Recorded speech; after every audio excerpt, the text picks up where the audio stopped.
there's an idea that Jung developed about the trickster and the jester, the comedian, right? That the trickster is the precursor to the savior. That's one of the things I learned from Jung that was just, it's so unlikely. You'd never think that. It's so amazing that might be the case. But the satirical and the ironic and the troublemaker, the comedian, and the trickster is like the joker in the king's court. And the trickster is someone who will be or play the fool. And the thing about the fool is that the fool is close to the truth, because you can't learn anything new unless you're willing to be a fool. Right? You know what that's like. You know exactly what that's like. You have to master a new skill, but you're avoiding it because you know that you'll be bad at it when you first do it. And if you're perfectionistic, you're going to say, well, I can't allow myself to be bad at anything. I can't allow myself to be a fool. And no wonder. But the problem is when you try something new, you're always a fool. And so unless you're willing to be a fool, you can't learn anything new. And that's also why Jung regarded the trickster as the precursor to the savior, archetypally speaking, is because you cannot do the right thing unless you're willing to be a fool first.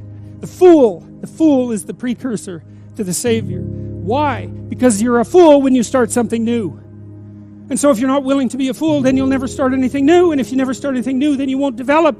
And so the willingness to be a fool is the precursor to transformation. And that's the same as humility. And so if you're going to write your destiny, you can do a bad first job. You're going to get smarter as you move forward.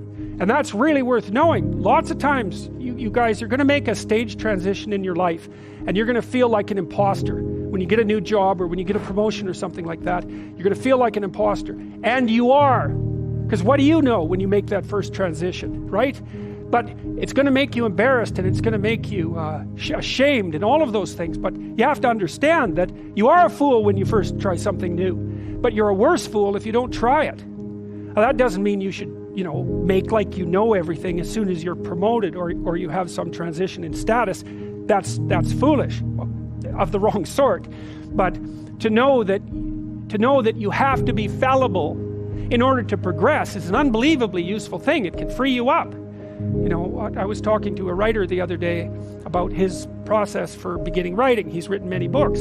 He writes a very, very, very bad first draft. Right, and that's a good way to think about things, is throughout your life you're going to be doing that, is writing the next draft of you, and it's pretty bad to begin with.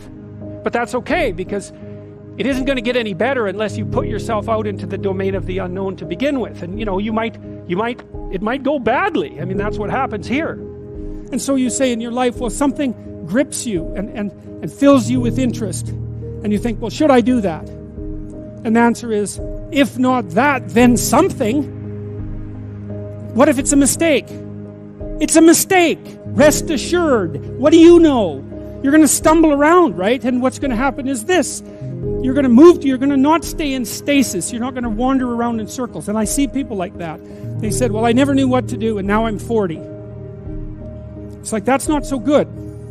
That's not so good. And you might say, well, and there is a literature too that suggests that people are a lot more unhappy when they look back in their lives about the things they didn't do than they are about the mistakes they made while they were doing things. And so that's really worth thinking about too, because there's redemptive mistakes. And a redemptive mistake would be a mistake that you make when you go out and try to do something. You think, okay, I'm going to try to do this. And you're not good at it. You make a bunch of mistakes. It's like, what's the consequence if you pay attention? Is you're not quite so stupid anymore. That's the thing, is you've been informed by the results of your errors.